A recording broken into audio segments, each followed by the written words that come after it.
29 اکتوبر 2023 کو بلوچ مولا بخش جن کا گھر تربت میں ہوتا ہے اور جن کی عمر 24 سال ہوتی ہے، ان کو رات کی تاریکی میں ان کے گھر سے اٹھا لیا جاتا ہے۔ اس کے بعد ان کو کاؤنٹر ٹیررزم ڈپارٹمنٹ کے حوالے کر دیا جاتا ہے، اس الزام کے ساتھ کہ ان کے پاس 5000 گرام بارودی مواد جو ہے وہ برآمد ہوا ہے۔ ٹائم گزرتا جاتا ہے اور 24 نومبر 2023 کو ان کی ضمانت کی درخواست سنی جانی ہوتی ہے۔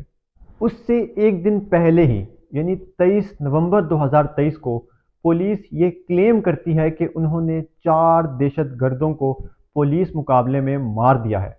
شناخت کرنے پہ یہ پتہ چلتا ہے کہ ان چاروں میں بلوچ مولا بخش بھی ہوتے ہیں۔ اس قتل کے دن سے بلوچستان بھر میں احتجاج کا سلسلہ شروع ہو جاتا ہے۔ یاد رہے، یہ کوئی پہلی دفعہ نہیں ہے کہ جبری گمشدگی اور ایکسٹرا جوڈیشل مرڈر کا کیس ہمارے سامنے آ رہا ہو۔ یہ کیس تو روزانہ کی بیسس پہ ہمارے سامنے آتے جاتے ہیں۔ بلوچ مولا بخش کے اس کیس کے بعد ایک قافلہ جمع ہو جاتا ہے تربت میں، جس میں اس کی فیملی بھی شامل ہوتی ہے۔ یہ قافلہ اپنا سفر سٹارٹ کرتا ہے کوئٹہ کی طرف۔ کچھ دنوں بعد یہ قافلہ کوئٹہ پہنچ جاتا ہے اور وہاں پہ اپنا احتجاج سٹارٹ کر دیتا ہے۔ لیکن ایک بات تو آپ کو پتہ ہے، ہمارے ملک میں ایک پریسیڈنٹ سیٹ ہو گیا ہے کہ جب تک اسلام آباد کو بند نہیں کیا جاتا، لوگوں کی بات کو سیریس لیا ہی نہیں جاتا۔ اسی بات کو دماغ میں رکھتے ہوئے یہ قافلہ اپنا سفر شروع کر دیتا ہے اسلام آباد کی طرف اور ڈیرہ غازی خان کے راستے ہوتے ہوئے کچھ ہی دنوں میں اسلام آباد پہنچ جاتا ہے۔ اس قافلے کا جو بیسک مقصد ہوتا ہے وہ ریڈ زون میں سپریم کورٹ کے آگے احتجاج کرنے کا ہوتا ہے، لیکن ان کو وہاں پہ جانے دیا ہی نہیں جاتا۔ اب اسلام آباد کی پولیس نے ان پہ ظلم کیا ہے نہیں کیا، وہ تو آپ بہتر بتا سکتے ہیں کیونکہ آپ کے پاس بھی ویڈیوز وغیرہ روزانے کے بیسس پہ آ رہی ہوتی ہیں۔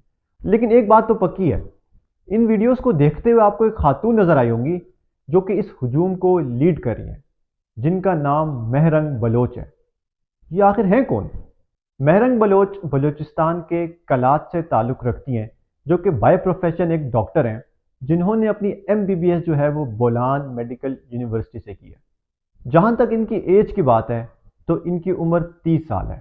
یہ بلوچ ہیومن رائٹ ایکٹیوسٹ بھی ہیں، بالکل اپنے والد صاحب کی طرح۔ ان کے والد پیشے سے ایک مزدور تھے جو کہ ہیومن رائٹ ایکٹیوسٹ بھی تھے۔ 2009 میں ان کو گھر سے اٹھایا جاتا ہے اور 2011 میں ان کی لاش ملتی ہے اور ان کی لاش پہ تشدد کے نشان ہوتے ہیں۔ اس وقت مہرنگ بلوچ کی عمر صرف 16 سال ہوتی ہے اور وہ اسی دن سے as a Baloch human right activist کام سٹارٹ کر دیتی ہیں۔ ہماری خواہش تو یہی ہے کہ ان لوگوں کے مسائل کا long term plus short term حل نکالا جائے تاکہ ان لوگوں کو بھی پاکستانی شہری ہونے میں فخر محسوس ہو۔